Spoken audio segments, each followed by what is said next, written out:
evening, everyone. Thank you and welcome. My name is Brad Joya. I teach English here, and I also serve as the headmaster. And it is delightful to have such a wonderful crowd. This is the 7th year that we have had a collaboration with the Trinity Forum in St. Paul Christian School, and I love the diversity of people from Nashville that come to these events, and of course the speakers who have been here. It has been a privilege to be part of these good ideas and this great conversation. In June of this year, I traveled to Atlanta to hear Cornel West and Robert George because I wanted to make sure that both of them would be here tonight. And I heard them speak, and I thought, well, this would be a wonderful program for us. And I hope it will be the same for you. As a preamble to the program, I learned that night that Cornel West's mother entered Fisk University in 1949. And so I called Kevin Rome, the president of Fisk, and I said, you should have some Jubilee singers here tonight. Well, he said they're on vacation. Between Thanksgiving, they get off until January. However, we prevailed, and Dr. Kwame, who is the musical director of the Fisk Jubilee Singers, since 1994, I learned tonight that he and I have something in common. I've been at MBA that long. And he is also a former Fisk Jubilee singer himself. He's originally from Ghana, where he came to Fisk from. And he has arranged for Alan Christian and Andrea Jones to sing, who are alumni of the Fisk Jubilee Singers. So this is in your mother's honor. Please join me in welcoming them here on my left as they perform.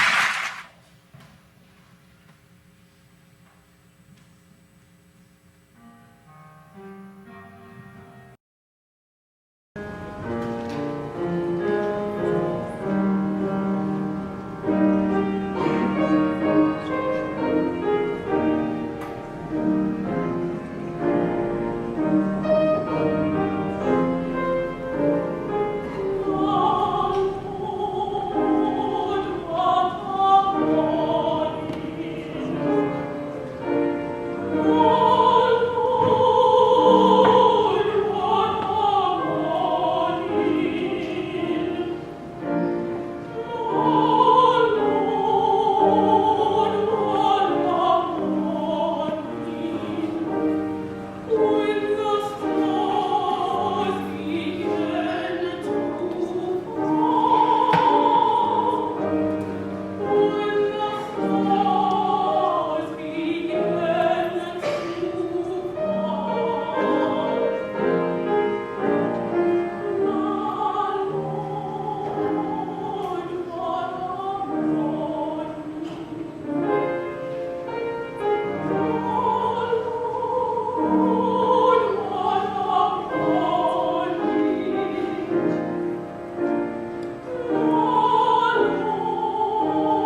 Well, many thanks to our friends from Fisk for that. What a gift. That was just gorgeous.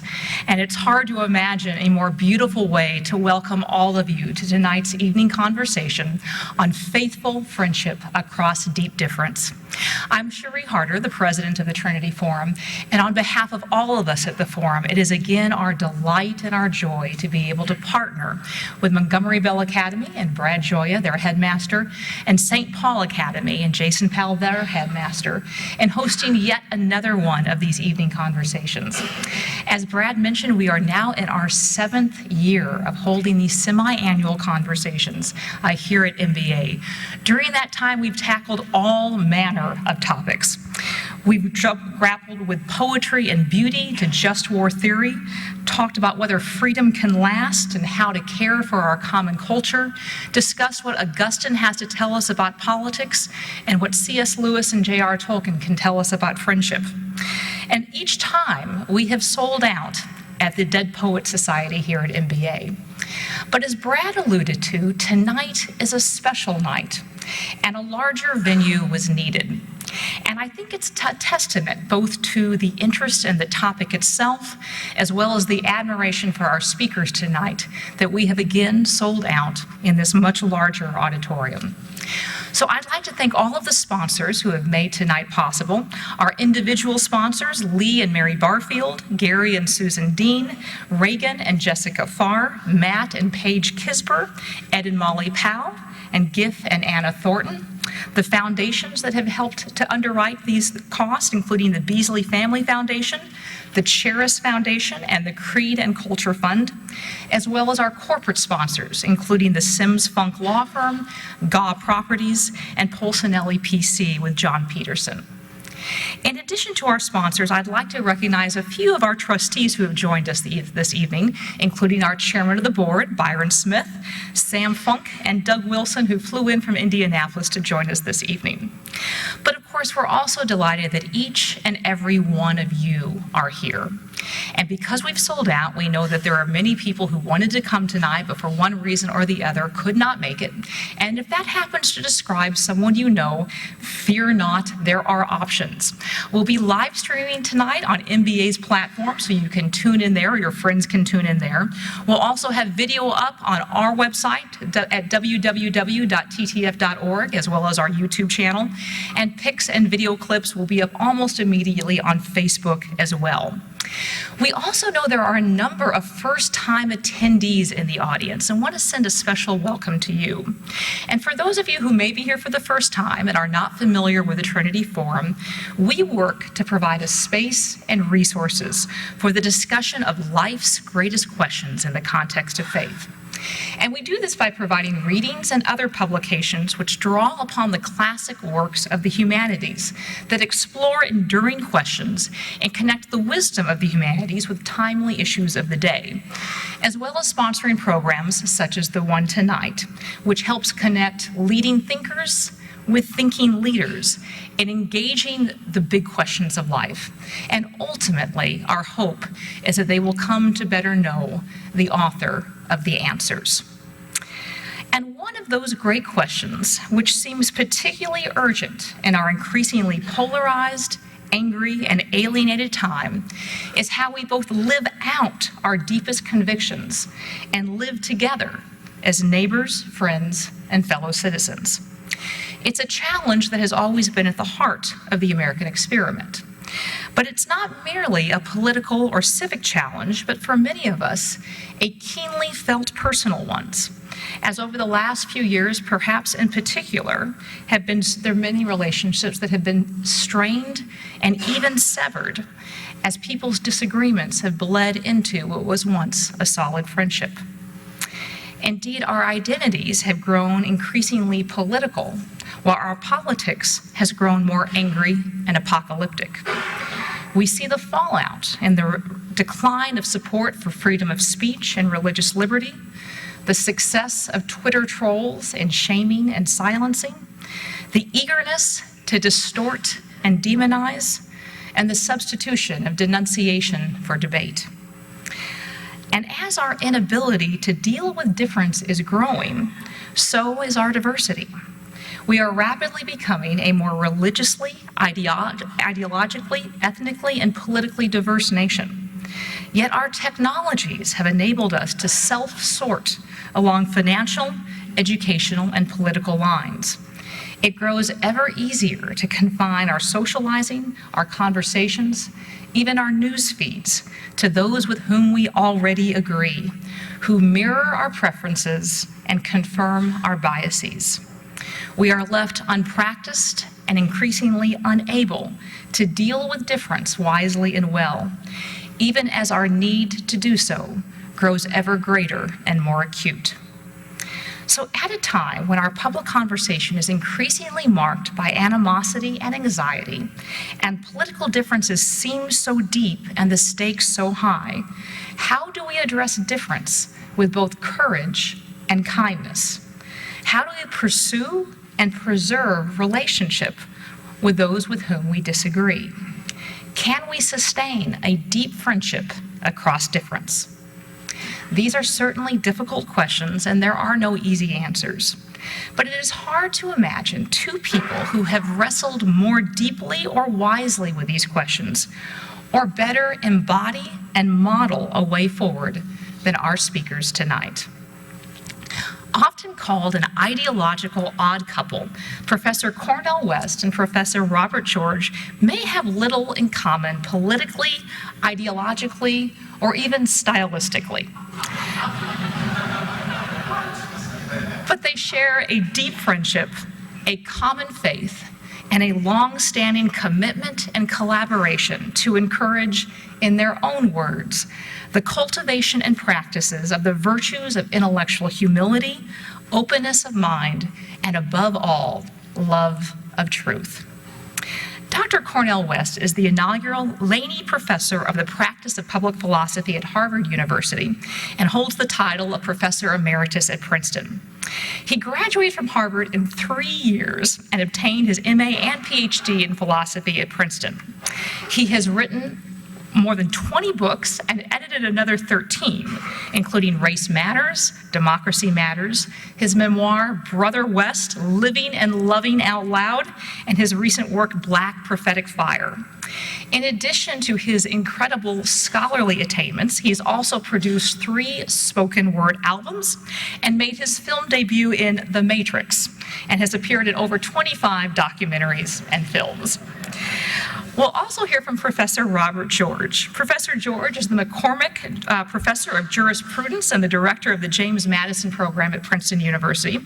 He's also served as the Chairman of the U.S. Commission on International Religious Freedom, as well as on the President's Commission on Bioethics, the U.S. Commission on Civil Rights, a U.S. member of UNESCO's World Commission on the Ethics of Science and Technology, has also, like his good friend Cornel West, written quite a number of books, including Making Men Moral, In Defense of Natural Law, The Clash of Orthodoxies, Conscience and Its Enemies, and many others.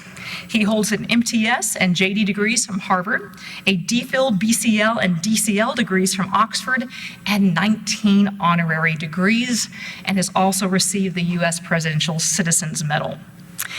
I'll ask Professors Cornel West and Professors Robbie George to join me up here on stage. We'll hear brief opening remarks first from Robbie George, followed by Cornel West, and then we'll have a moderated conversation between the 3 of us before opening it up to audience questions. Dr. West and Dr. George, welcome.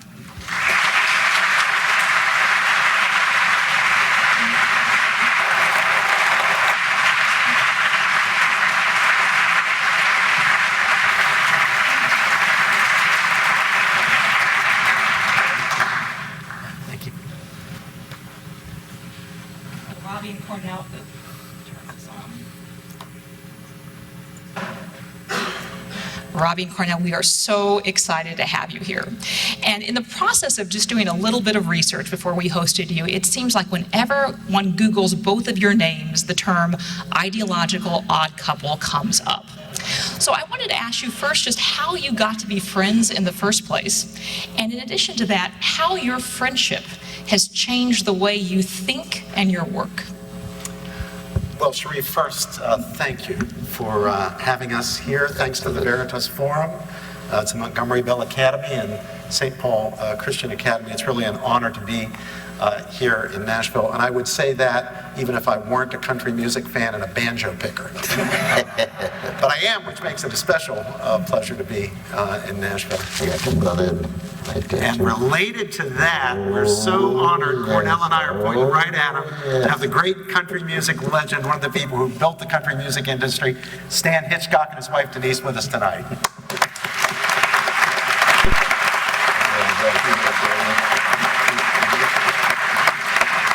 And seated right next to them, Brother Cornel, is our dear friend, our sister Carol Swain. Carol is here.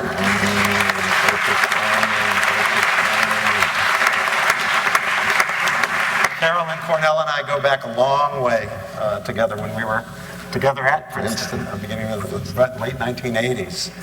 I also believe that we've got a group of people here from Union University. Are there some students from Union University here? Am I wrong about that? Yeah, up there? Yeah, good. Well, I want to welcome them. Union's a very special place for me. I'm an honorary alumnus. I'm honored to be of Union. And I know some of the Union students who are here are guests of a wonderful, brilliant friend of mine who wanted to host a group of Union students here today. And so I'm really delighted to have the Union people, and I know she is as well, with us. So Cherie asked how we got to be friends. Well, in the 90s, we were professors together at Princeton. We didn't know each other very well, but we did know each other. We were together in some faculty seminars. Carol, you were probably with us over in the Center for Human Values in those days. We had some wonderful faculty seminars, usually about questions of philosophy, political theory, history. Although we didn't know each other very well, and I was the lonely conservative in the crowd. Carol hadn't yet outed herself, I think, or maybe come completely around.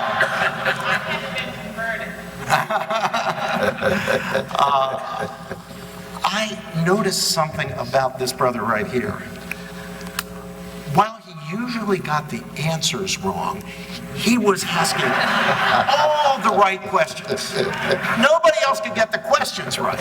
And I grew up in the hills of West Virginia. Even I had enough sense to realize if you're going to get the right answers, you got to get the right questions first. So Cornel was 3/4 of the way there, asking exactly the right questions when other people were missing them. So I learned to admire him for his intellect. I later came to know him not only as a man of great intellect, but a man of enormous integrity. So I have great moral admiration for my brother as well. But one day, about 2006, I got a knock on my door during office hours from a student, a wonderful student of mine. He had been in my constitutional interpretation class, named Andrew Perlmutter, who said, "Professor George, I'm here to talk with you about a new project that I'm involved with called the Green Light Magazine. It's going to be a new magazine of arts, culture, literature, politics here on our campus at Princeton." And I said, "That's great." And he said, "Well, I've also studied with Professor Cornel West, and I really enjoyed his courses. And as part of our program for our magazine, in each issue, we're going to have a feature, an interview of one professor by another professor."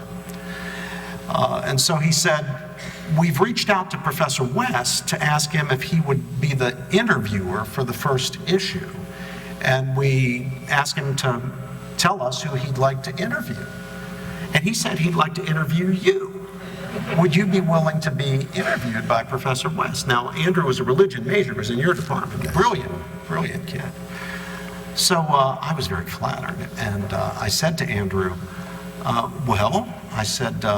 let me make sure I understand this. So you said to Professor West he could interview anybody he wanted, and he said he'd like to interview me? And Andrew said yes. And I said, "I want you to send a message back to Professor West. I want you to tell Professor West that Professor George says, but it is I who should be seeking baptism from you." To which this religion major, brilliant kid says, "Huh?" And I said, "You just tell Professor West what I said." And he said, "Okay, I'll tell him, but will you do it?" And I said, "Well, of course I'll do it. I'd be absolutely honored to do it." So the appointed day came, and Andrew came along, and there was a photographer. Remember that photographer? He was snapping those pictures. He must have taken 2,000 pictures. It was up in my office in Corwin Hall at Princeton. And he turned on that tape recorder. We had an hour's worth of tape. He turned on that tape recorder, and Cornel and I just started going at it. It wasn't an interview. My goodness, it was a wrestling match like you've never seen before. And finally, we ran out of tape, but by that point, it was too late. I mean, we were in it. So what was supposed to be a 1-hour interview went to 2 hours, went to 3 hours, went to 4 hours. That photographer's still snapping. Andrew's still sitting there. He's out of tape, but he's listening. And so finally, we must start about 2 o'clock. Finally, I noticed on my watch, it was about 6 o'clock. And I said, "Well, Brother Cornel, this has been wonderful, but, look at how late it is. I'm going to have to go home to dinner. I'm sure you are too. But, we got to know each other better. This has really been a rich conversation. Let's get together for lunch. Let's get closer acquainted." And he said, "Oh, Brother Robbie, that'd be wonderful. Let's do that for sure." And I said, "Why don't you just park down in the parking lot here by the University Press? Walk me down." So we walked down together, and then I stood there with my hand on the door latch for another 45 minutes. We kept going at it. Well, that same week, just coincidentally, we got a note. Some of the senior members of the faculty got a note from the dean of the college saying that we have this wonderful freshman seminar program at Princeton. We're very proud of it, and we advertise it, especially to prospective students. I think we have some prospective students here tonight. We try to get them to come to Princeton rather than Vanderbilt by telling them that if you come here, you're going to get to study right off the bat, even as freshmen, with some of our most famous distinguished faculty members. And the trouble is we don't have enough senior faculty members who are actually signing up. So please, will you sign up to teach these freshman seminars? Well, the light bulb went off over my head. And I thought, wouldn't it be wonderful to do a seminar that's just a continuation of that conversation with Cornel? We'd co-teach it. And we'd have these 16 bright, young Princeton freshmen with us, and maybe we could do it on a great books basis. So I got in touch with Cornel, and he immediately said, that would be a wonderful thing to do, Brother Robbie. Let's tell the dean we'll do it. So we did. And we designed the seminar. We wanted it to be a seminar based on great books. Sophocles' Antigone, Plato's Gorgias, St. Augustine's Confessions, all the way up to the 19th century, John Stuart Mill, 20th century, John Dewey, C.S. Lewis, Martin Luther King's letter from Birmingham jail, Leo Strauss, with no secondary sources, so that the students are not learning what other people say about these great texts, but are actually wrestling with the authors, wrestling with the ideas in the texts. And we just do one book a week, so we could just keep focused, very, very tightly focused on the text. And I thought that they should be books, and Cornel agreed, that we ourselves had wrestled with. It had been important in our own intellectual journey. So he picked 6 and I picked 6. Turns out we like the same books. That's probably the basis of our friendship. We like the same books. That's true. We certainly wrestle with the same ideas. And it was just a fantastic experience.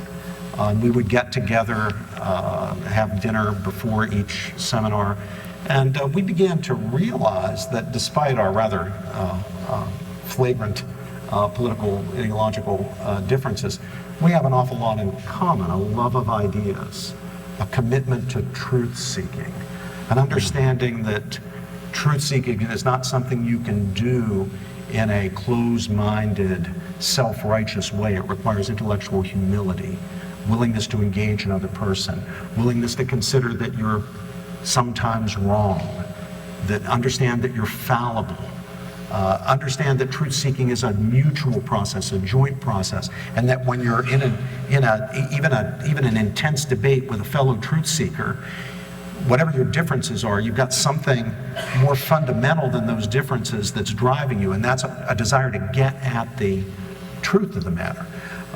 We both were formed by Plato, reading Socrates, reading about Socrates' engagement, learning that Socratic method, that Socratic attitude, the Socratic virtues when it comes to truth-seeking. We also discovered that we share deep Christian faith, the belief that each and every member of the human family, irrespective of age or race or anything else, is a precious child of God, made in the very image and likeness of the divine ruler and creator of the universe. I'll let you know a secret: not everybody in academia believes that. But the two of us found out that we did, and you sort of start to bond. Now the other thing is, he's just so lovable. How can you not love him, right? So I mean, we formed a deep friendship as a result of that, and pretty soon our families were getting together. I've got Cornel's daughter, my honorary niece Zaytun, who's at Princeton with me now. She could have gone to Harvard where Daddy was, but she made the right decision. She came to Princeton, and we have a good time together. We were with her just the other evening when we did a program at Princeton for the freshmen and their families. So that's how the magic happened. And then at that point, we just decided we're going to keep doing this, not always with freshmen, teaching seminars on that great books basis, wrestling with great texts for upper class students. We did that until Cornel abandoned me and went up to Harvard, and I'm still trying to forgive him for that, because forgiveness is a virtue. And then we started doing things like doing some writing together. In 2017, we put out our statement on truth-seeking, democracy, and freedom of thought and expression. And there, Cherie, we were really trying to address that problem of ideological tribalism that you put your finger on, and that's such a danger to democracy today. We tried to point out that whether You're talking about the health and well-being of the academy, and by the academy, I don't just mean universities. I mean Montgomery Bell Academy, and I mean middle schools, and I mean public schools, and I mean private schools. You know, throughout academic life, we're seeing this unwillingness to engage competing points of view, and unwillingness to listen to people who disagree with you. This is toxic to truth-seeking, which is the whole mission of academic institutions, whether we're talking about kindergarten or we're talking about graduate school. So we're trying to address that, but also to show that these same values of intellectual humility, open-mindedness, willing to listen, understand that you can be wrong about things, you're human, you're fallible, that you need to learn from people who disagree with you, that those same values are necessary to support a democracy. You know, in a democracy, fellow citizens are going to disagree about things, but they need to be bound together by principles, including principles about how we go about disagreeing with each other, respectfully, civilly, with an understanding of the humanity of the other person, who is not an enemy to be defeated, but who's a friend with you in the truth-seeking process, looking for the common good, even though you might reach different conclusions. Cornel and I might reach different conclusions about whether the government ought to run the healthcare system, or how much should be the responsibility of civil society and how much should be the responsibility of the state, how much market, how much government. You can disagree about those things. Reasonable people of goodwill do disagree about those things. But when they disagree about those things, if we're going to do this and if we're going to sustain the democracy, we have to understand that we have to respect each other. We have to engage each other. We have to be willing to listen to each other, and we have to be willing to learn from each other. End of sermon. My brother. No, but that's strong. No, that's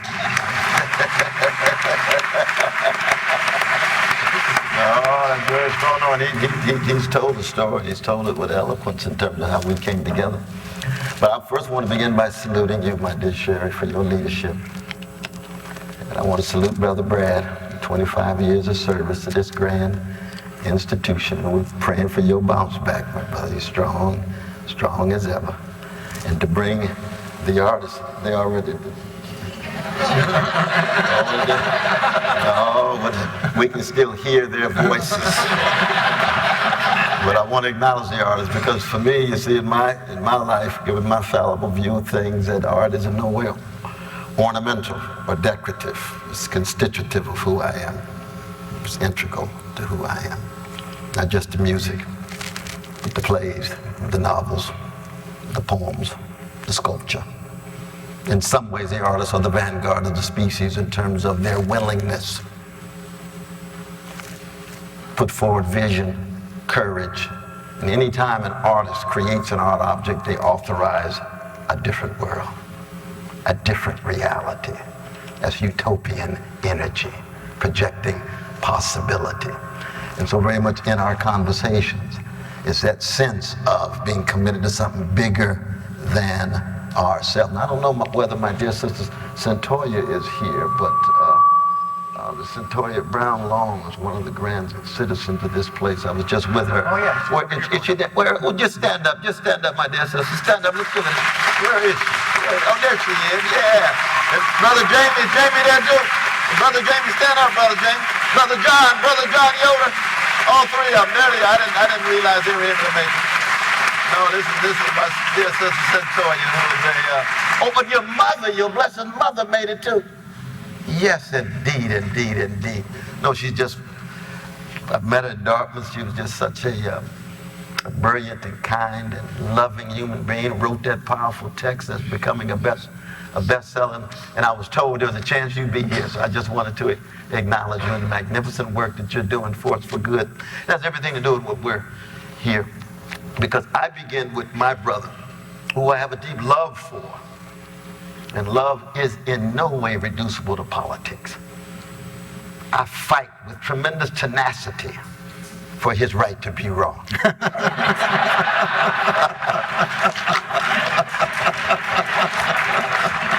And not only that, but we overlap in significant ways, not just in terms of our common humanity, our common love of ideas, the fact that we try to be true to the prophetic legacy of Jerusalem and the Socratic legacy of Athens.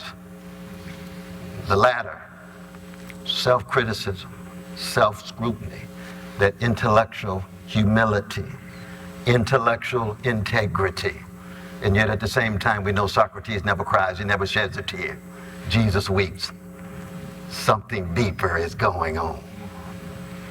Not just love of wisdom in the abstract, but love of mama, daddy, grandmama, granddaddy. Jesus weeps because he loves so. Not just love of wisdom, he loves other human beings and all of their fleshiness and fallenness. And for Brother Robbie and I, we believe in the fusion of this tradition. The best of Socrates, the best of Jesus. Now, of course, Jesus never laughs. And Robbie and I laugh a lot.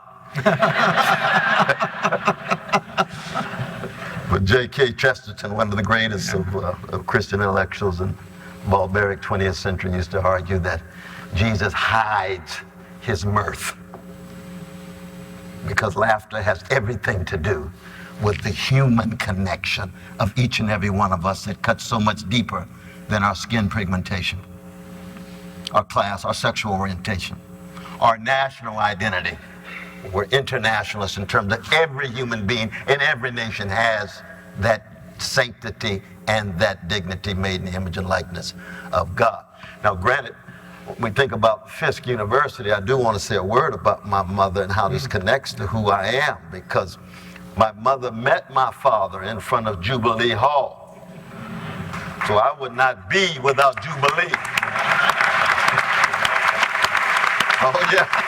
In the very literal sense, I would not exist without that Jubilee Hall and those Jubilee singers who sang in order to keep that hall going. And then the towering figures of W. Du Bois's and the Lucius Outlaws and philosophy and Nicky Giovanni's and poetry that come through a tradition whose anthem of black people is lift every voice. It's not lift every echo. That's crucial. Echo chambers. Extensions of echo chambers. Might make a lot of money, might gain access to status, it may help your career. It is damaging to the soul. What does it profit a man or a woman to gain the whole world and lose your soul? Voice is something deeper. Can't be a jazz woman or a jazz man. You can't be a Hank Williams without finding your voice. You're not just imitating others. You're not just emulating those who came before. You're digging in the dark corners of your own soul and trying to transfigure that suffering into an expression that is distinctly you, just like your fingerprint. Only you. That is an endless process. So this prophetic legacy of Jerusalem that goes through Amos and Esther on through Jesus. And yes, it goes on to Muhammad too. Our Islamic brothers and sisters, our Muslim brothers and sisters are part of the legacy of Jerusalem. We just have theological differences. Those three world historic religions grounded in the genius of Hebrew scripture. And then the pre-modern pagans, Socrates, Plato, Aristotle. And any Christian has to acknowledge honestly to him or herself the ways in which that legacy is intertwined in a Christian understanding, be it the Koine Greek of the New Testament, be it Paul himself, you see, all the way through the Enlightenment, Romanticism, the American experiment in democracy, and most importantly, the spiritual dimension of saying to be human is to engage in sweet surrender to something greater than you, wise dependence on something that was in place before you arrived, and a joyful gratitude of gifts of grace over which you have no control. Those three crucial pillars that sit at the very center of what it means to be a follower of Jesus Christ. And we all fall short. We try again, fail again, and fail better. In the language of that lapsed Protestant Samuel Beckett. From Ireland, yes, but Protestant in Ireland, lapsed Why? Because even though he's an agnostic, an atheist, it depends on which day of the week. Because his favorite word was perhaps, so he just didn't know. Perhaps is right. Perhaps you just don't know. That intellectual humility at work. But what we need now at this particular moment in this social experiment, this political experiment called the USA, with all of its strengths and all of its weaknesses, is an attempt to recover the sources of the best of the past that allow us to revel in each other's humanity at a deep level, even given our disagreements and agreements, recognizing that we're concerned with something bigger than us. And we can begin with the precious children, the precious students at this institution, and at St. Paul's as well. The children on all sides of Nashville, the chocolate side and the vanilla side, the brown side, the yellow side, and I know there's some indigenous peoples in Nashville too. You see, all of them human beings. And how do we sustain a connection such that we can keep a very fragile experiment in democracy alive against the backdrop of unbelievable impending ecological catastrophe and economic catastrophe for poor and working people too often. The spiritual catastrophe of losing the ability to even want to live a life of integrity, honesty, decency, and generosity. The triumph of Thrasymachus, might makes right. The triumph of the Grand Inquisitor in Dostoevsky's great novel, The Brothers Karamazov, in which it's all about manipulation and domination. That's nihilism. We're living in nihilistic times, and the most powerful force on the globe these days is nihilism in various forms. You see it in Hungary, you see it in India, neo-fascist movements, hatred, contempt, unbelievable indifference. The great Rabbi Abraham Joshua Heschel used to say, indifference to evil is more insidious than evil itself. It's powerful insight. Powerful insight. And the sad thing is we're passing this on to our children. They don't see enough exemplars of people who are trying to push back the hatred, the contempt, the envy, the resentment. They don't see enough examples of integrity, honesty, decency. When I was coming along, all I needed to do was look up and see Martin Luther King Jr. See not a perfect man, see a fallen human being, but he was talking about, we have been a people who have been hated for 400 years and taught the world so much about love. We've been terrorized, but we taught the world so much about liberty. We didn't terrorize back. Black folk could have had a black version of the Ku Klux Klan. If so, there would have been a civil war every generation. Instead, it was Frederick Douglass and Harriet Tubman and Ida B. Wells and Martin Luther King Jr. In the face of so much trauma, we're going to teach you a little healing. Listen to a little Aretha Franklin.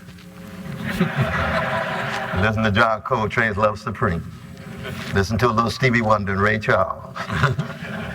And he's going to go country too, though. Didn't he? Going to say he went country, though, didn't he? Because he knew it was a human thing.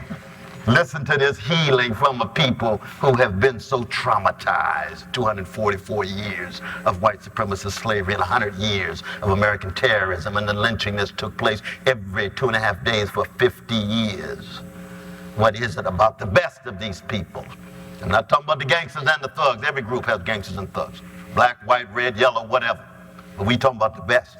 And what we try to do with our young folk is say, we have the audacity to say that you can be in contact with the best.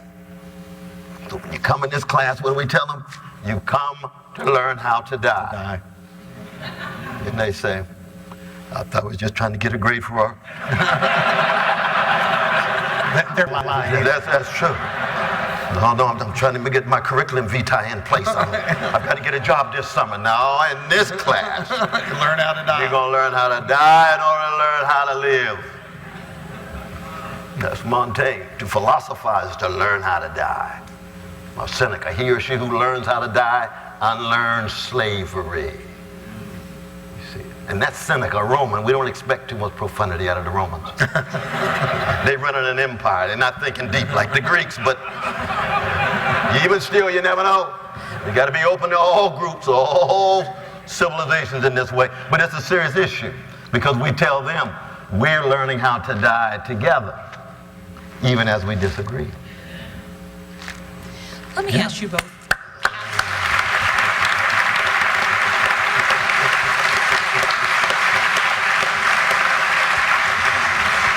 Let me just add one thing to what Cornel said here, because I want to wrap up the ending. It's so important, and it's so critical to what we do, and it's really at the foundation of our friendship, because it's the work that we do together. Right. We're trying to teach, might not even be the right word, inculcate in our students a desire to live an examined life. That's right. And that's what we as adults need to, whether we are teachers or scholars or not, parents, grandparents, we need to be the examples of living an examined life. What is an examined life? It is a life that asks what's important, what really matters. Mm-hmm. Young people think, and this may not be just something that happened yesterday, maybe this is a long-standing thing, I don't know. But a lot of young people think what matters is being a celebrity, being a star. What matters is wealth, status, power, influence. Now, what we try to tell our students is those aren't bad things in themselves, because you can do good things with them. Wealthy people have undoubtedly built Montgomery Bell.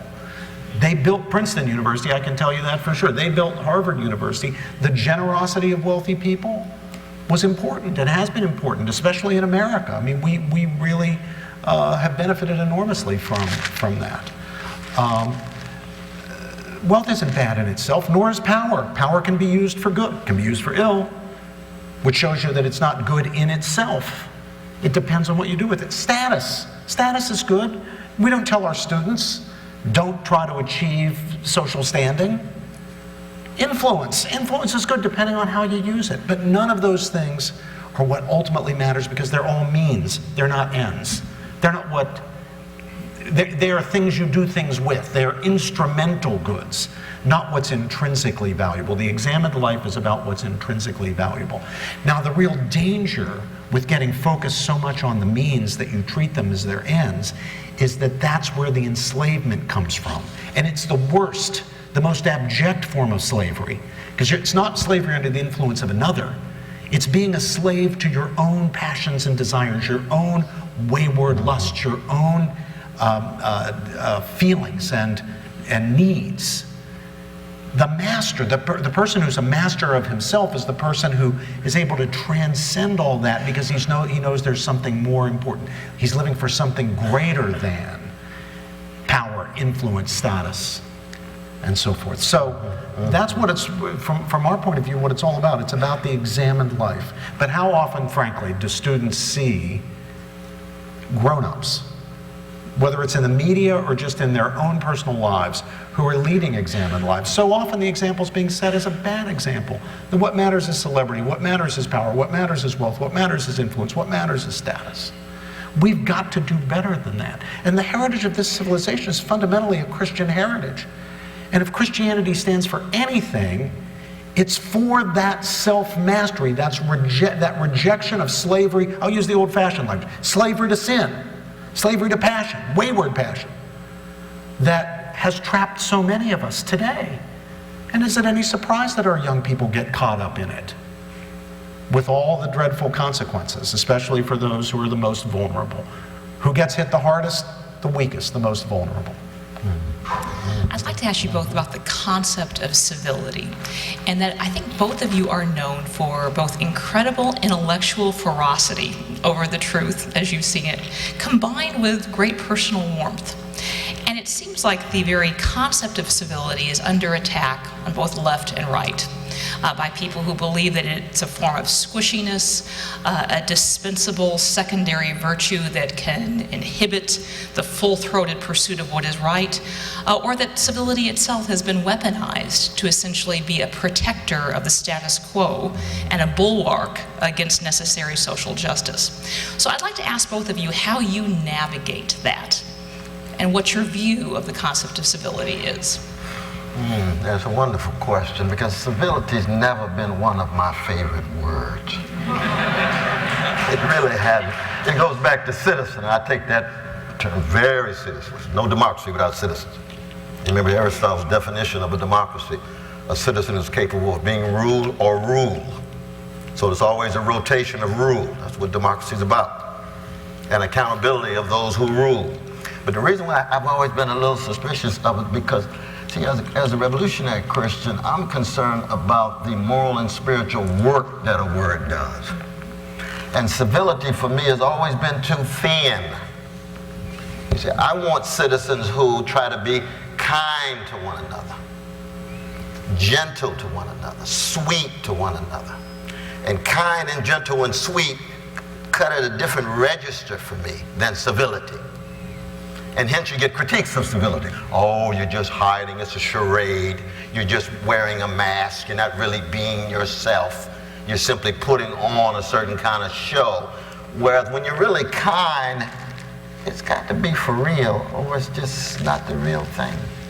If you're really sweet, people can make, see, we're not talking about polite. Polite is more on the civility side.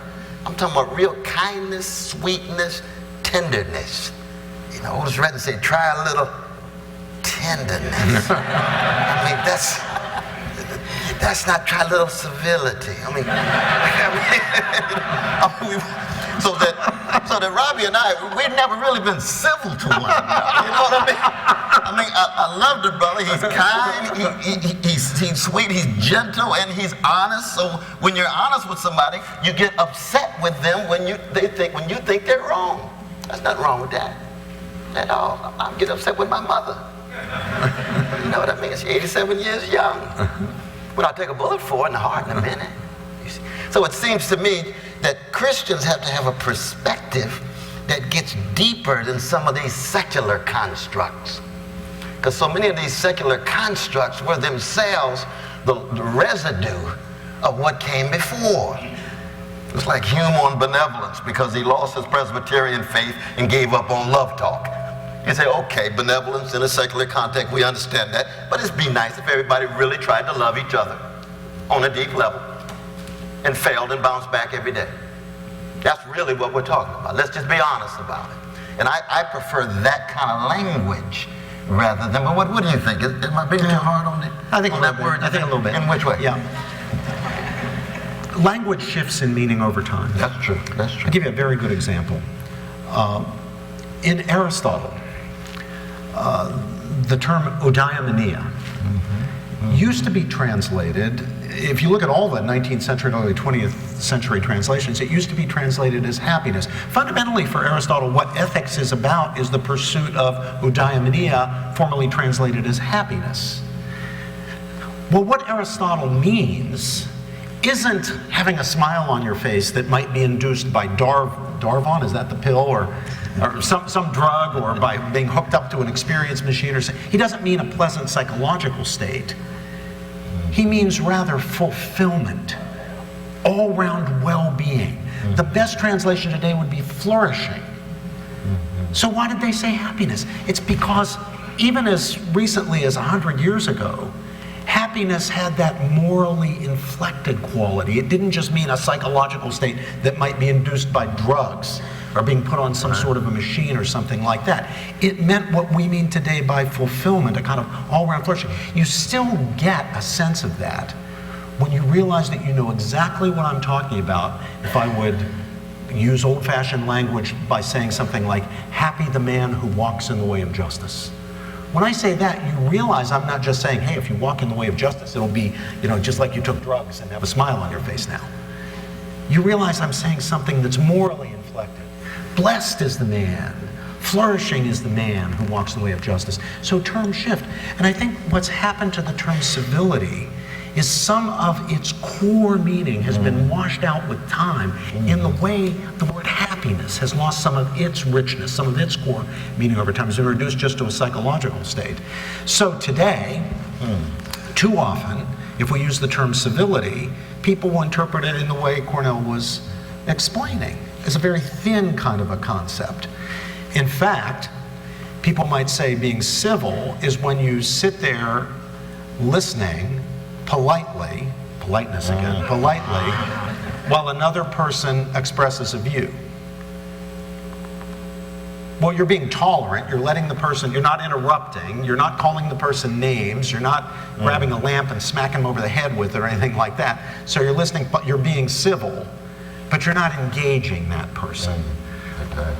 With a rich meaning of civility, what civility should mean and what it used to mean is not that you're sitting there politely letting him talk. It means you're listening seriously to what he has to say. You're considering maybe there might be some truth in it. You're considering that maybe his critique of your view could have some merit. You're trying to hear it in the most favorable light to give it the benefit of the doubt, to see whether you could learn something from it. Whether or not the argument changes your mind, you might nevertheless learn something from it.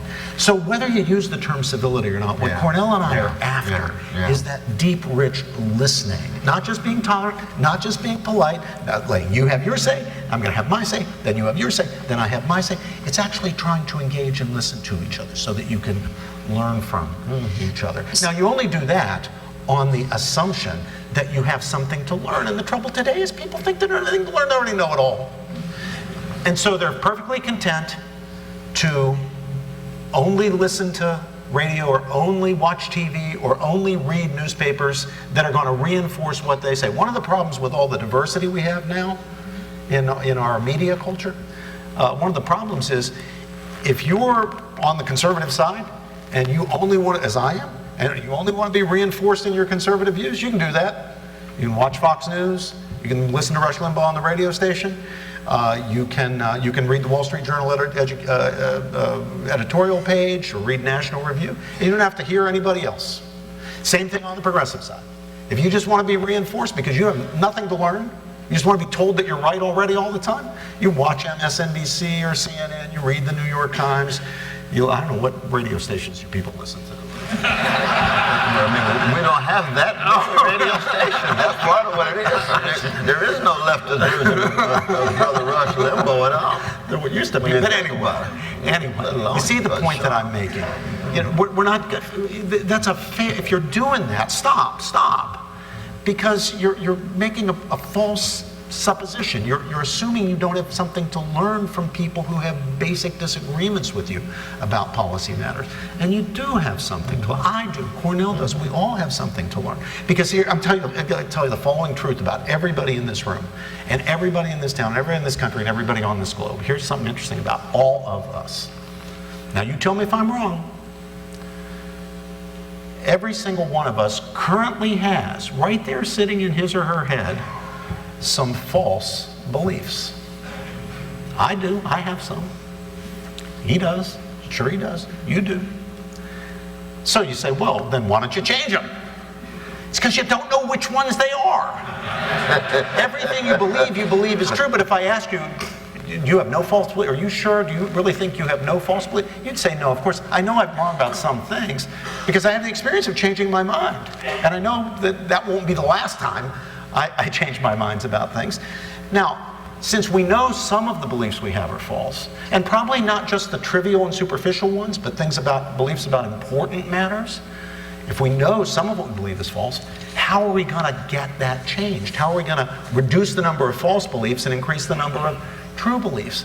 I can only think of one really good way: by listening to arguments being made by people or evidence being presented by people who see it differently than you do. And that's not a matter of just sitting quietly and letting him talk. I have to listen to him, to listen to you. I have to be willing to really seriously consider that maybe you're right about this and I'm wrong about this, or I have something to learn at least. So before we go to audience questions, one quick follow-up to that, which is you've been talking a lot about recapturing a shared moral vocabulary. But recently, The Atlantic magazine said that America has largely responded to the challenges of diversity by pushing moral language out of public life. And in fact, one of the speakers that we had in this very auditorium, David Brooks, did a fascinating study using Google Inwords to show how public language had changed over the decades. And what has gone out are the virtue words: courage, bravery, kindness. Wow, courage. What has increased are words of commerce, words of celebrity, and I-oriented words. So in your united desire to reintroduce a shared moral vocabulary in the country across diverse lines and across difference, what guidance would you give to educators, to parents, to others who would like to be part of recapturing a shared moral vocabulary? I think we have to be quite candid and robust about insisting that there be moral conversation in public space. Moral conversation, again, that cuts across the board, not just one conception of morality and one moral view or code, but to enter that public space without humiliation and engage in intense moral argument, contestation, agreement, and disagreement. Because if you push out the moral and the spiritual, and all that takes over are commerce language, or the language of market. He said, I'll never forget 1980. I was there when they deregulated television. We said, well, what about the children? They said, well, TV will take care of the children. No, markets don't take care of children. Markets can do a lot of things. Bread, peanut butter and jelly, goods and services, but markets cannot raise children. I wrote a book called The War Against Parents, and the argument was, parenting is the ultimate non-market activity in a marketing culture.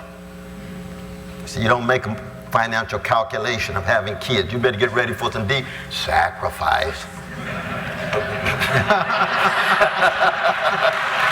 Now, I'm not just talking about financial, I'm talking about time, energy, and so forth. I mean, that's one of the reasons why the Christian discourse is not really tied to pleasure or happiness. It's joy. Joy is the fruit of the Christian life. What is the difference between joy and happiness? Well, that's another issue. We don't have time to get into it, though, but there's a sense that we've got to have a space. When we went to the Air Force Academy, it was very interesting, because one of the things we could presuppose was that the commercial mentality is not predominant among them. They are trained to be engaged in martial activity. So then we come in as Christians and say, we're soldiers too. We're not fighting the same war all the time.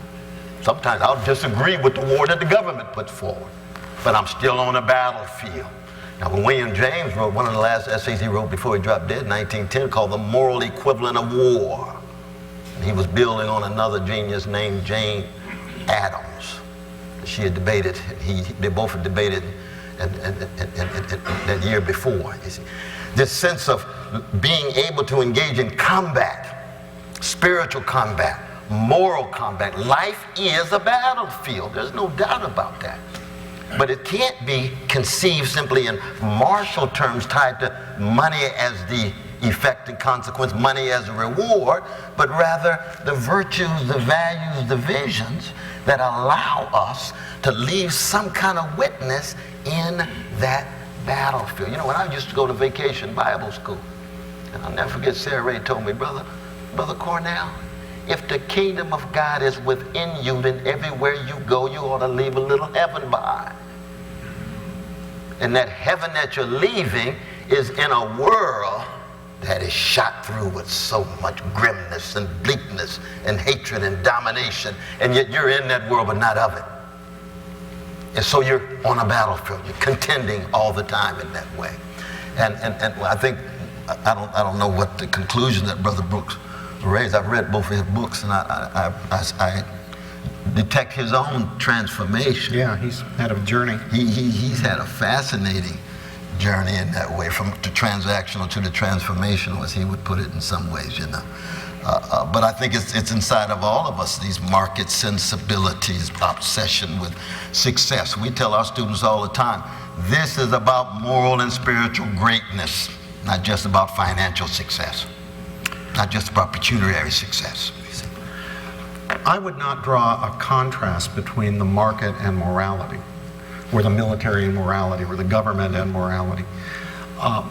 My plea would be for moral and spiritual concerns to suffuse our activities in all of those domains. That's true. That's true.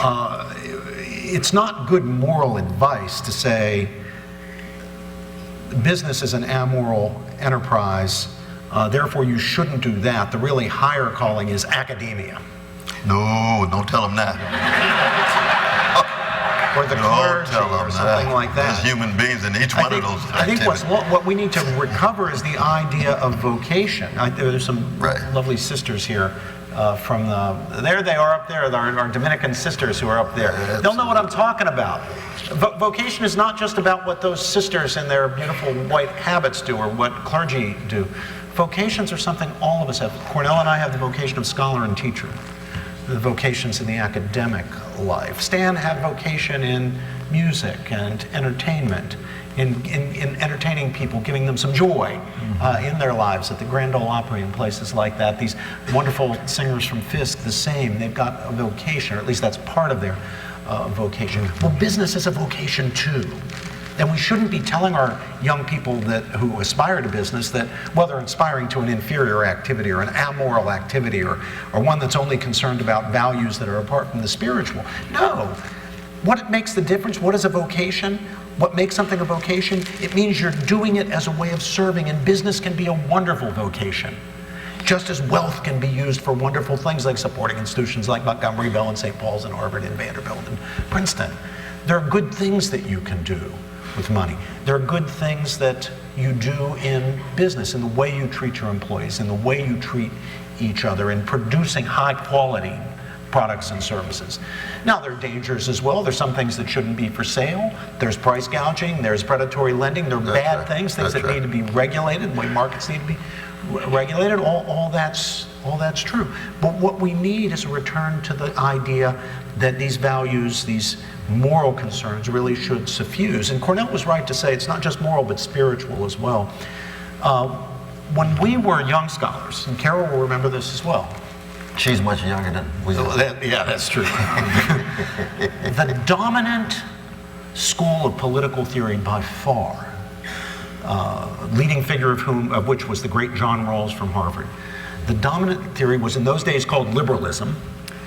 And it was a theory that tried to push spiritual concerns, religious concerns, and to some extent moral concerns as far to the edges of public life as possible.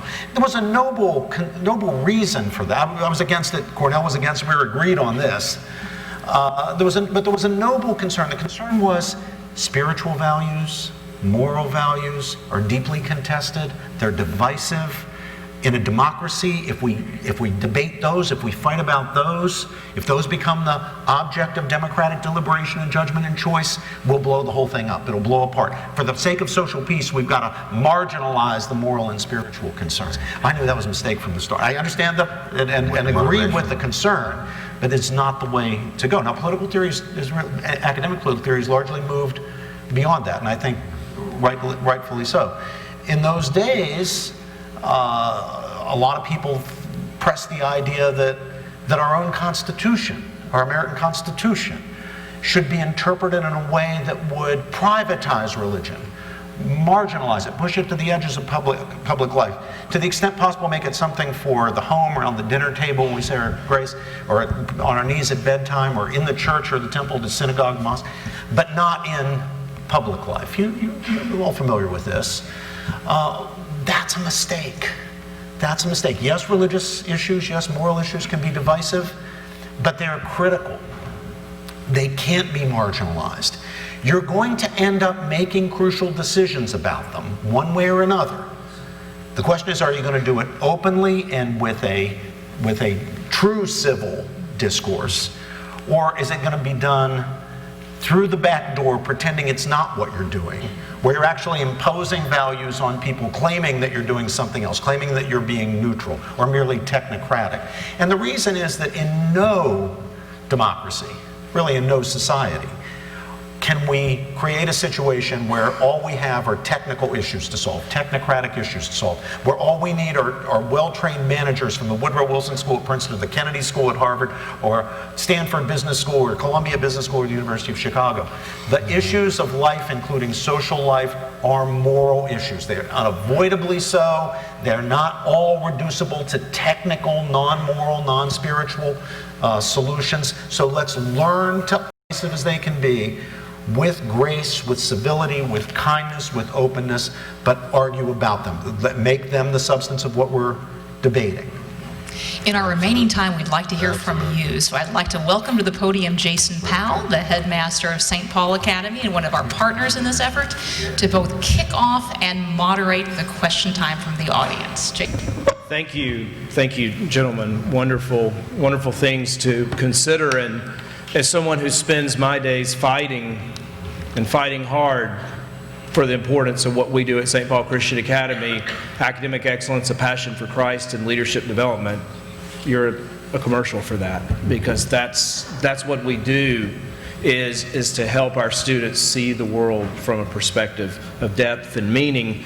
And as I'm thinking here, my colleague Brad and I, 13 years from now, students will pass. They're in kindergarten today at St. Paul Christian Academy. Some of our boys will pass here to Montgomery Bell Academy, and they'll be at Princeton, and they'll be at Harvard in 13 short years.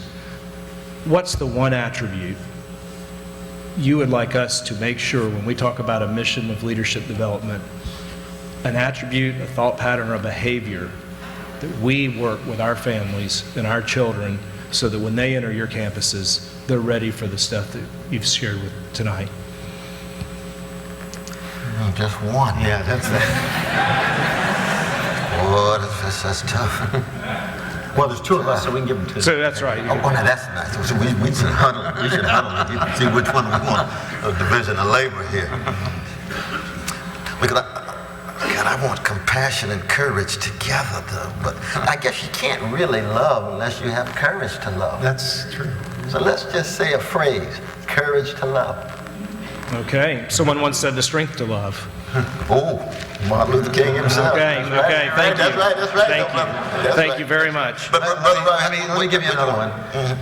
Here's what I want you to send me, at least. I'm sure Cornel thinks as I do on this. Send us independent thinkers. Young men and women who will think for themselves. What we have too much of today, and this is with our super overachievers, nearly perfect SAT scores, valedictorian, Princeton, we get these wonderful kids. They're unbelievably talented. Their achievements are extraordinary, and yet conformist in their thinking, caught up in the groupthink. They come to us that way. Parents used to worry that they'll come to college and the professors will indoctrinate them. We don't have to indoctrinate them. They come pre-indoctrinated. Thank you. Give us independent thinkers, kids who know how to think for themselves. And they're connected, you see, because the courage to love is the courage to love truth, love goodness, love beauty, love God, love neighbor. And even as a Christian, you got to learn how to love your enemy. You can't do that by yourself. Independent thinkers with the courage to love. Thank you, gentlemen, for that. Well, I'm going to give instructions to our audience. We have 3 microphones positioned and 3 rules. I listened tonight, so instead of be civil, I'm going to say be kind.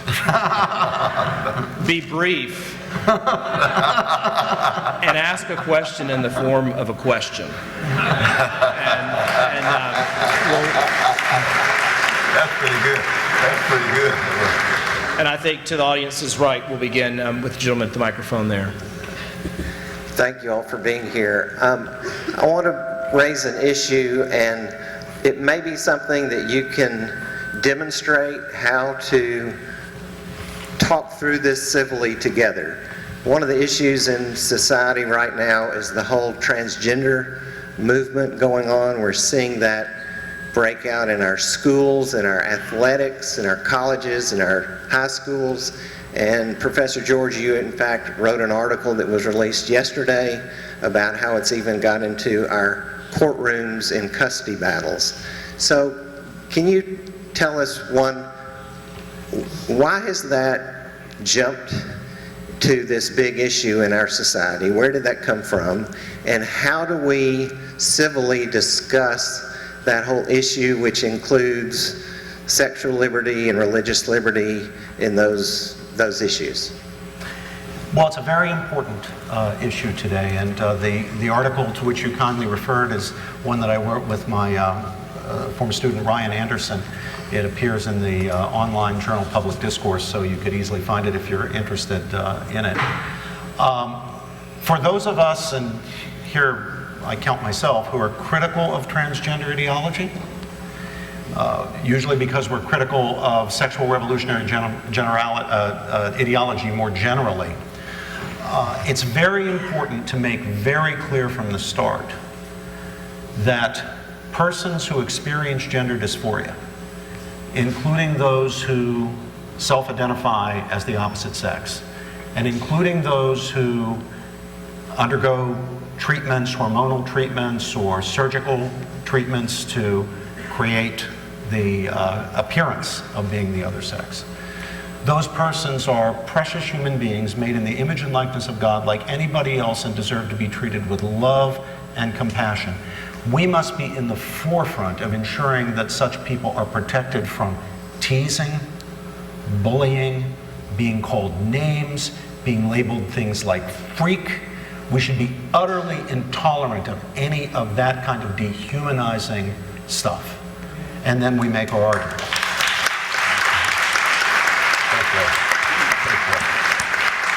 But the second thing is, those of us, again, on my side of this issue, need to understand that we cannot be and must not permit ourselves to be intimidated into silence.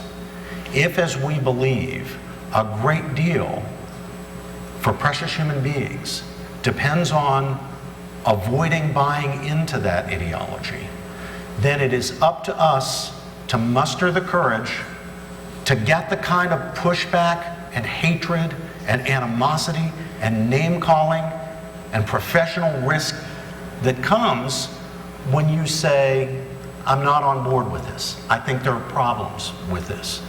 So we need to have that kind of courage as well. And again, we need to listen. Because guess what? I may feel very strongly about this. As a matter of fact, I do. I may be pretty firmly convinced. I've done a lot of research on this subject. I'm pretty firmly convinced that I've got the right position here. But I'm fallible. I could be wrong. And if I'm wrong, the only way I'm going to learn that I'm wrong is to listen to people who are making the argument on the other side. And again, not just politely letting them speak, but hearing what they have to say, including the testimony of people who themselves have had this experience with dysphorias and who have embraced it. Just as we should listen to people who've had the experience of dysphoria, who've embraced transgenderism and then regretted it and turned around.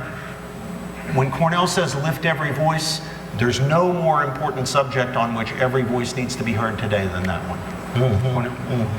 No, I mean, first, what Brother Robbie said at the very beginning to me is crucial, that my basic Christian sensibility is to always be in solidarity with the least of these, at 25th chapter of Matthew.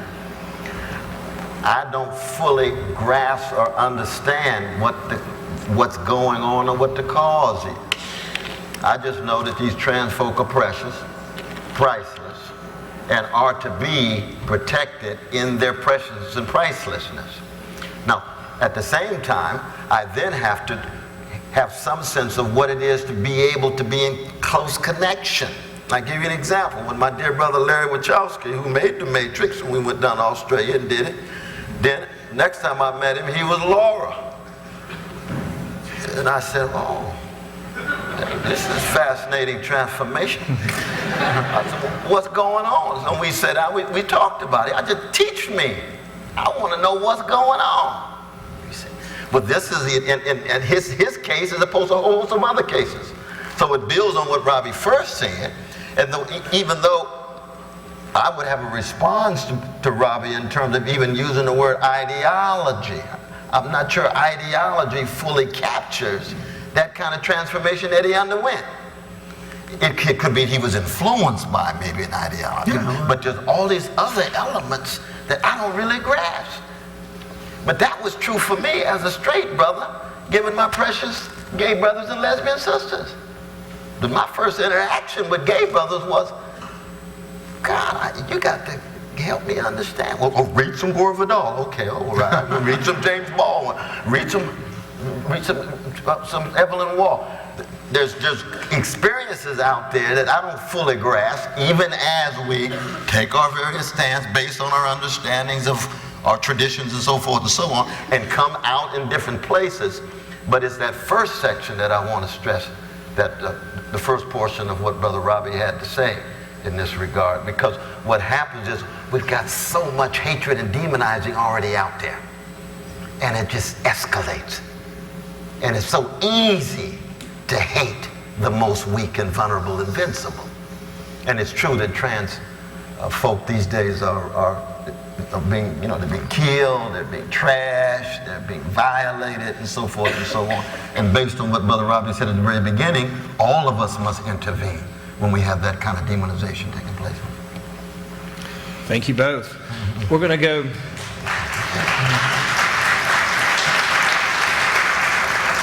All the way to the microphone in the front on the audience's left, and we have time for a question there, and I think that's going to be our final question. Unfortunately, wish we had 4 more hours, like the 1-hour interview that became we can go a little longer if you like.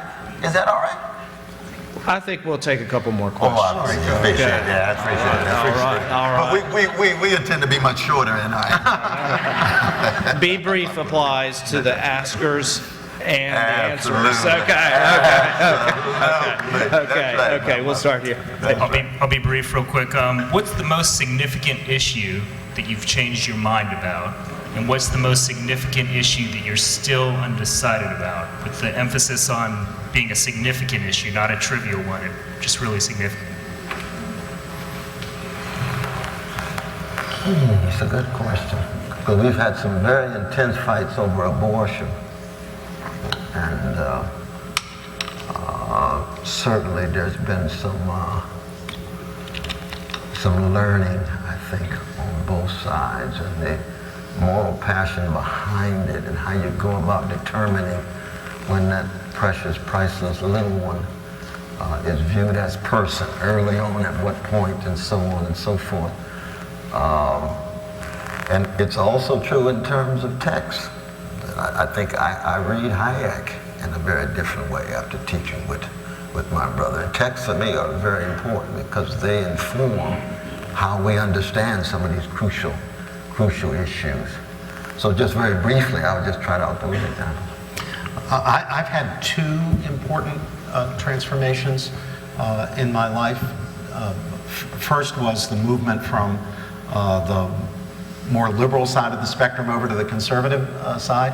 So as I say, I grew up in the hills of West Virginia. Both of my grandfathers were coal miners.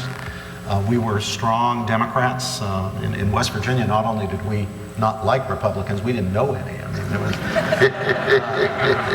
we were Union people. We were Franklin Delano Roosevelt people. There was Jesus Christ, and he was ahead of Franklin Delano Roosevelt, but not by much. I mean, it was right up there. John L. Lewis, the United Mine Workers of America took the coal miners out on strike during the war. I came from a strong Democratic family. I regarded myself when I headed off to college as a pretty orthodox liberal. I attended the Democratic National Convention, the one that nominated President Carter in, I guess, '76, as an alternate delegate. I was twice elected chairman of the West Virginia Democratic Youth Conference. That was the younger Democrats than the young Democrat. And then when I got off to college, instead of doing what I'm told most kids do, or I guess what most kids are told to do, which is move left, I zagged when they said zig, right? So I ended up in a different place. I became a lot more skeptical of large-scale government programs, in part because of my experience in Appalachia. I also learned a good deal more about things that went on in the Union, in the Democratic Party, and I became more critical. The second was an intellectual conversion. These are not completely unrelated. It was during my sophomore year in college when I read Plato's Gorgias, the dialogue Gorgias, and that fundamentally changed the direction of my life and set me on the path of my vocation as a scholar and teacher. Up until that point, I now say I wouldn't have been able to perceive this at the time. I wasn't leading anything even remotely like an examined life. I stood for what I stood for because it was what our tribe, our group, our party, our family, our tradition stood for. What I aspired to was social standing, being important, having influence, things like that. Just didn't know any better. But that encounter I had with that ancient Greek just fundamentally transformed me when it came to that. In my work with Cornel, I was just reporting this to a couple of the youngsters here who are with the newspaper and the podcast, where Cornel's thought has had a big impact on me is on questions of race. I had, until a few years ago, been inclined to think that racial division has been such a catastrophe for this country. It has been so awful, especially given the fact that race actually doesn't exist. There's no such thing as race, right? We reify these things. But it's just been such a terrible disaster for the country, and we still can't get rid of it. We still can't. My inclination was to think that the problem is race consciousness, and our awareness of racial identities is what keeps us from overcoming race. So let's just have a completely colorblind society, and let's get rid of racial consciousness or racial identity altogether. That seemed to me like a reasonable solution. But of course, what I've learned from engaging with Cornel about these sorts of issues is that whatever is to be said about race as an ontological category, and here I am skeptical that there's anything that really answers to the word, there is a sense in which the history of race, especially in our country, and of racism in our country, and of racial oppression in our country, going all the way back to slavery and then Jim Crow and the terror that was involved there, what that's done is give rise to a sort of what could be called a culture. There is an African-American culture, an African-American tradition. That doesn't mean that African-Americans are anything other than full regular Americans, any more than the fact that there's a Jewish culture and a Jewish tradition would mean that our Jewish neighbors are not really full Americans. But that tradition is a tradition of art.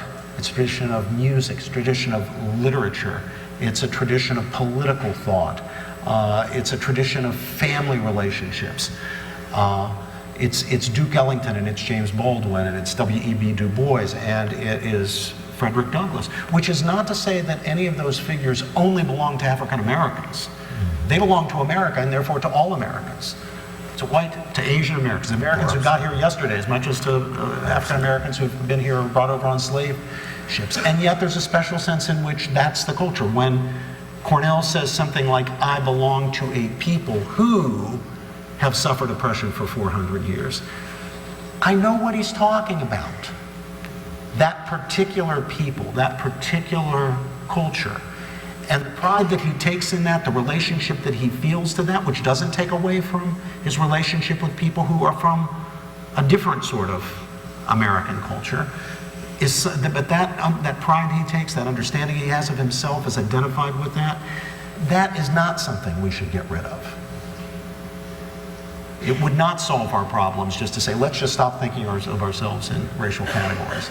Now, when it comes to matters of public policy, when race should be taken into account or shouldn't be taken into account, my opinions on that have changed very little, if at all.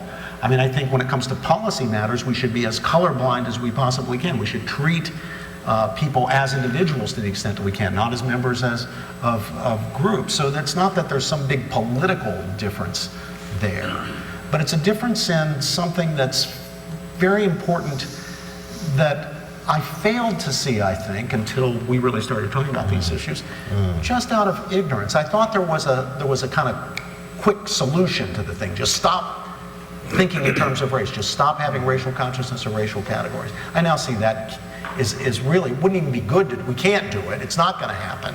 But we shouldn't do it. Thank you, and we're going to have a question on the left side. Gentlemen, yes, sir. Thank you. I want to thank you for tonight. I want to thank you for using the word vocation. I don't think you used identity. I don't think you used career. And it also made me think of Al Fisk and Howard Thurman, who in a previous generation, white and black, founded Church of All Peoples in San Francisco in 1954, interracial church. Right. Yeah. He defined vocation, Thurman, as don't ask what the world can do, what the world needs. Ask what makes you come alive, because what the world needs is people who come alive. I wonder how you define vocation. That would be very helpful maybe to this discourse. It's a wonderful question. I'm glad you invoked the great Howard Thurman, the genius of Howard Thurman, who was, of course, the mentor and teacher of Martin Luther King Jr., the close friend of Benjamin Mays. I think serious reflection on vocation, it begins with the two essays about Max Weber. Politics as vocation, science as vocation. Going back to Martin Luther's talk about Beruf, just German sense of being called, the sense of being touched in such a way that there's something inside of you that won't allow you to hold your peace on the inside, that fire. Whatever that vocation is, Emerson's American scholar, he democratizes it. He says vocation is not just a religious one, it's not just for a relation of human beings to God, as in Martin Luther. In America, it is every person, the centrality of ordinary people, each one having their certain calling, following their moral passions, not just their feelings. Passions that have been cultivated with a connection to a tradition that makes you wrestle with what it means to be human and how the best of you can be brought out. So again, it's very different in career, it's very different than livelihood. It's your sense of purpose and mission on this globe in your short trek from your mama's womb to tomb. You see?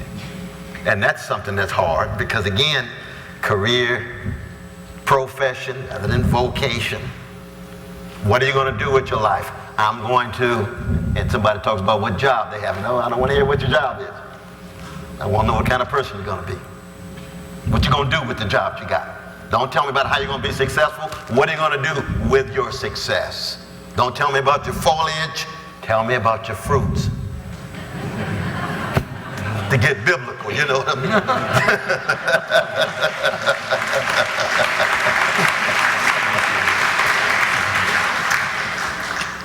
Vocation is fundamentally about service. Yes. That's why if you're treating your job just as a job, well, then it's not a vocation. It's just a way of earning money. If you're treating your job as a vocation, or if you understand your job as part of your vocation, the way you understand being a husband or being a wife, being a father, being a mother, it's part of the vocation. You realize you are there serving. It's a way of serving. I'll illustrate it with a story that Stan Hitchcock told to me some years ago. Stan was when Stan was a young person, got his chance to go on to the Grand Ole Opry, and he sang his first song, and the audience loved it and were stamping their feet and clapping their hands and wanting more. And Stan, just a young kid, out there with his guitar and feeling like he was on top of the world. And Roy Acuff said, "They want more, Stan.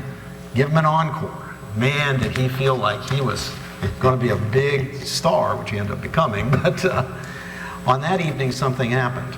Those of you who know the Opry and know Acuff know that Acuff had a dobro player, Bashful Brother Oswald. And well, it turned out that Bashful Brother had been over to Tootsie's. I think you know what Tootsie's is. Now tell me about Tootsie's. Tootsie's work at Lounge. Oh, okay, all right. And he got himself fueled up over there a bit. I got you. And he had wore these big old fake clown shoes. And He had come back to the Opry, and just as Stan was about to give him the encore, Bashful Brother came running across the stage in his sort of clown costume, with his big shoes, and hit a skid and slid and off the stage and right into the lap of a 300-pound lady from Ohio who was there in the front row. And of course, the audience just roared with laughter. But it ate up Stan's encore. And he was forgotten about as the crowd just enjoyed what they thought was a deliberate bit of comedy, which was nothing of the kind. So Stan was a bit brokenhearted over the whole thing. Now Acuff gave him some advice after the show. Acuff came and he said, "Son, when Bashful Brothers sobers up here, he's going to be very sorry about what he did and that he stepped on your encore in that way. But I want you to think about this.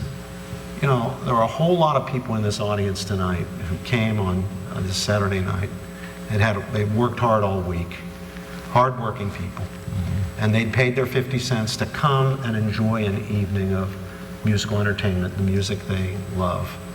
And you were part of that. You helped to make that a big evening for those people who were here. You just take pride in that. What Acuff was telling him effectively was, you got to understand your role here, not as just a job. And the aim is not just celebrity. You're serving people. The hardworking people who came for a Saturday night, paid their 50 cents, and were there in the audience. That's what we do. We're serving. And that's true not just of musicians, obviously, and not just of sisters and priests and clergymen and rabbis. It's true of all of us, and what we do as teachers, is what we do as business people, is what we do in the medical field as nurses or doctors, health professionals, and so forth. We're serving people. Sometimes it's a way of making a living, sometimes a very good living. But it's a way of serving, and that's the most fundamental thing about it. So we need to encourage young people to see their roles in life in vocational terms. The real question they should be asking is not how can I make the most money, how can I have the biggest influence, how can I have the most status.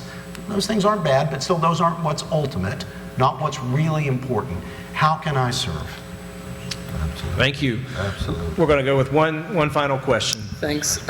Is it possible to have a conversation about civility or civil discourse that claims honesty or integrity without talking about power dynamics that might govern that discourse or govern any interactions that we have? And do you feel like the conversation tonight properly interrogated those sorts of power dynamics?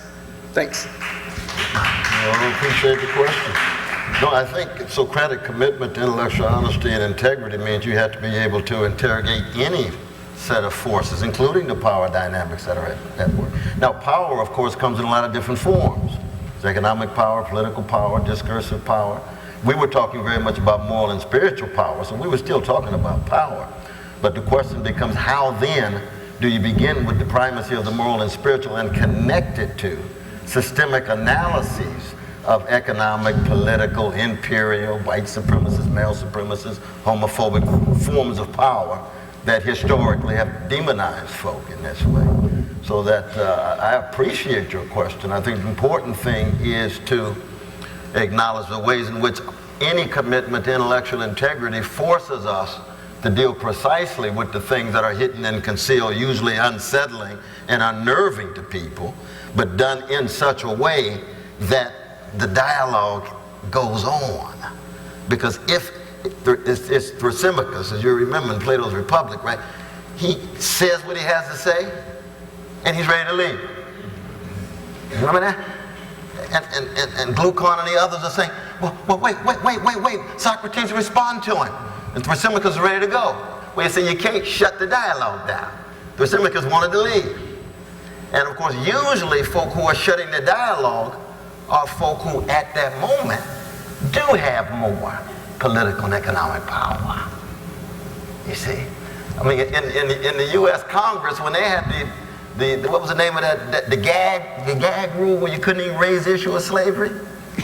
You see, that meant that the slaveholders didn't want a dialogue on the dynamics of economic political power as related to white supremacist slavery and so forth. And you can go from one context to the next. No, you've got to be Socratic across the board. You've got to lift the voices. And so I'm glad you raised that question, and it may have been the case that we didn't get a chance to spend as much time on talking just about the economic and political powers, which are crucial. I would say imperial powers in terms of empires and so forth, you see. But at the same time, if there's no concern with the moral and spiritual quality of the persons and the issues, then you're going to end up with a lot of sounding brass and tinkling cymbals. Because it's going to end up with just the victors take all, the powerful win, and we're walking down the Nietzschean road to chaos. And I would say even a certain kind of immorality. And I have a great respect for Friedrich Nietzsche. He's just wrong on most things. That's all. A lot of respect for him. He's the brook of fire through which you pass. You don't get stuck there, but you got to come to terms with it. But it's will to power, crush the weak, the exact opposite of what we learned from Esther and Amos and Jesus and Muhammad, on to those who are concerned about the weak in whatever form it is. And I'm sure that you identify with that solidarity with folk who are suffering part of that same legacy that we're talking about. But that's the beginning of an answer to your question, my brother. Did you want to say a word about it? Yeah, I want to begin by agreeing with what Cornel said at the beginning about the importance of having the question of power dynamics and power relationships on the table in discussions, including discussions about civil discourse, and in our discourse. That's true, it has to be there. But I want to issue a warning. The greatest crimes of human history, the greatest monstrosities, the greatest inhumanities have been perpetrated in the name of standing up for the weak, for the downtrodden, for the poor, who in the system are victimized by procedural concerns like concerns with freedom of speech, with dialogue, with open discussion. The arguments that the Mao Zedongs and the Stalins always make is that those so-called liberal values are just mechanisms by which the powerful continue to oppress the weak. And therefore we can get rid of them, we can cast them aside in the name of actually substantively protecting the weak. And the next thing you know, we have terror famines and the liquidation of the kulaks and the murders of so many people in places like China and Russia that even Hitler looks like a piker. Do you feel like that applies to what you would identify as the left right now in the United States? No, what I'm saying is I'm issuing a warning. Do not think that the way forward, that the way of humanity eliminates civil discourse, freedom of speech, the inclusion of all voices. I want the left to be Cornel's left. It's the left that says, lift every voice, include every voice, have every topic on the table, including the topic of power dynamics. Cornel was interviewed by Al Jazeera. I saw you. Oh, just the other day. Just the other day. Yeah. I forgot I did and that. The Al Jazeera interviewer was raising a question interestingly like yours. The interviewer knew that Professor West is a harsh critic of former President Obama. And so he put it to Cornel that Barack Obama recently criticized the woke left for its cancel culture and for its violations of free speech and its willingness to ride roughshod over those old-fashioned liberal values in order to reach egalitarian goals that the woke left wants. Now, the Al Jazeera interviewer clearly wanted Cornel to criticize President Obama. But Cornel's answer was a very clear and ringing, I'm against cancel culture. I don't think anybody should be canceled. If the left is going to be about canceling people, no matter who they are, then I'm not part of that. I want dialogue, not counsel. Now that can be a very tough position. Because Cornel's saying, when he says, I don't want to cancel anybody, that means not even canceling the neo-Nazi, whom Cornel stood nose to nose, literally nose to nose, this close. That's true, in Charlottesville. You're this close, weren't you? I was close. It was close. Yeah. It was close now. Oh, yeah, we were close. Oh, me and that neo-Nazi brothers could have sang a duet together. but here's what Cornel had to say about it. I'll fight him with everything I've got. I'll fight against what he stands for with everything I've got. But he's a human being, right? There's something there to work with. He's not ready to dialogue, but I'm ready to dialogue with him. We need to move him to a position where he's prepared to dialogue. I'm not even canceling him out. I'm not even writing him off as somebody who is utterly irredeemable, who can never be brought round. But if we're going to bring him round, we're going to have to obey some rules. We're going to have some standards. We can't just treat this as a sheer matter of cancellation. We're killing people. Mm-hmm. That's true. And in fact, to make sure that you, my dear brother, make sure you never cancel. Make sure your voice is never just dismissed as if it doesn't have moral content, intellectual quality, and so forth and so on, you see. And so that's one of the commitments to a sense of morality and spirituality that cuts across the grain before you even get into the nitty-gritty. And the nitty-gritty are some of the very concrete disagreements you have. Because we've got some issues out there that are very, very intense. And there's going to be, it's going to be very difficult, if not impossible, to reach some kind of agreement. Well, that's how life is. I mean, there's always going to be liberals, conservatives, left wing, right wing, and so forth. That's who we are as a species. So we decide either to be a jazz orchestra and lift your voice and hope that somehow they can be brought together in such a way that we don't kill each other, or just authoritarian, despotic, and that's de-escalating force we began with. That's nihilistic. That's just power in its economic, military, and political forms across the board. And that would mean we couldn't have these dialogues like this between he and I. No, not in the neo-fascist America. You couldn't have these kind of dialogue. We would have been drawn off the stage a long time ago. This brother's critique of Donald Trump would have sent him to jail. And he's a conservative, yeah, but he's a conservative who has a disagreement with a president in the White House. And if there was a full-blown neo-fascism, he's going to jail. I'm going with him. As a revolutionary Christian with my progressive politics, I'm going with the brother too. We sing in jail. We bring Brother Stan with us. We bring Brother Stanley with us, singing too. Dr. West, Dr. George, Robbie, I think there are just terribly important lessons that we have to learn from the history of the greatest catastrophes in human history. We have to learn from the realities of especially European fascism. We have to learn from the realities of communism in places like Russia and in China today, in North Korea, in Vietnam. These tragedies happen when people think to get to places we need to reach economically, or in terms of social justice, to get where we need to be, we're going to have to dismiss these boring old traditional procedural concerns like rule of law, like freedom of speech, free exercise of religion, freedom of the press, rights of association, due process. That's right.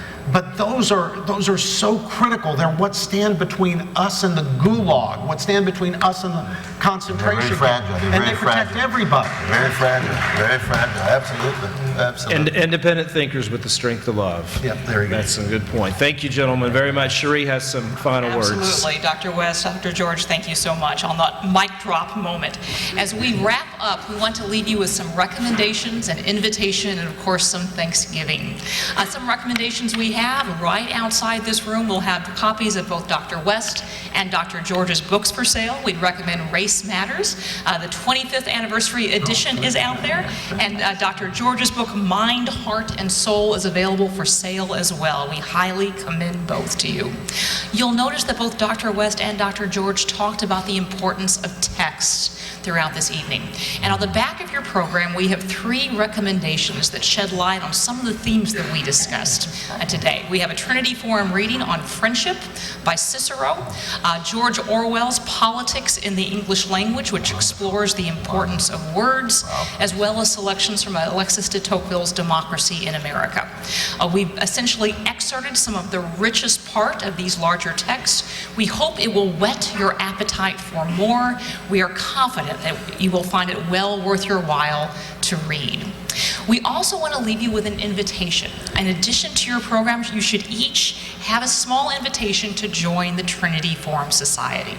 We'd love for you to be part of the community that helps make events like this possible and pushes back in a modest but potent way against a culture awash in triviality, sensationalism, trolling, the language of dominance. We try to provide a place and resources for leaders to grapple with what matters most and to better know the author of all of the answers to the questions that we grapple with in a way that is both intellectually rigorous and warmly hospitable.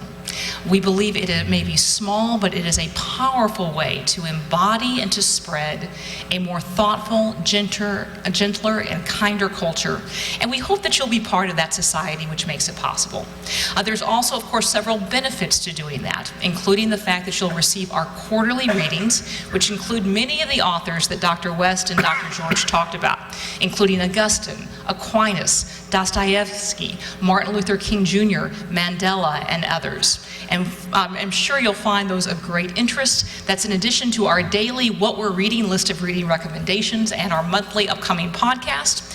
And in addition to that, as a special benefit, if you join tonight, we will give you all 3 of the reading recommendations that we mentioned for free, just to jumpstart you. If you are interested in being a sponsor of an event like tonight, we would love to talk with you. Please feel free to talk with me, talk to Byron Smith, Brad Joya, or Jason Powell, or my able colleague, Alyssa Abraham, who is around here somewhere. Maybe you can wave, that's fantastic. We also hope that you'll join us for future evening conversations, which will start again in the spring. Finally, as we wrap up and as we head into the holidays, it is always appropriate to end with thanks. And at an evening like this, there were many people whose hard work behind the scenes helped make it possible. I'd love to thank again our partners, Brad Joya and his able team at the Montgomery Bell Academy, Jason Powell and his Cracker Jack staff at St. Paul Academy, and my own colleagues here, Alyssa Abraham and Hannah Smith. Would also like to thank our volunteers, Alan, Amy, Luke, and Joel Spires. We had a whole family help us out. Lauren Hester, Ashley Larmer, Beth West, Susan Cobb, and Jeanette Leggett. Our videographers, Barry McAllister and Mark Addison, and our photographer, Allison Adkins. I want to add particular thanks to our extraordinary chairman of the board, Byron Smith, whose fingerprints have been all over not only tonight, but the entire series. We are indebted to him. Finally, thank you again to Dr. George and Dr. West for an extraordinary conversation. So enjoyed it.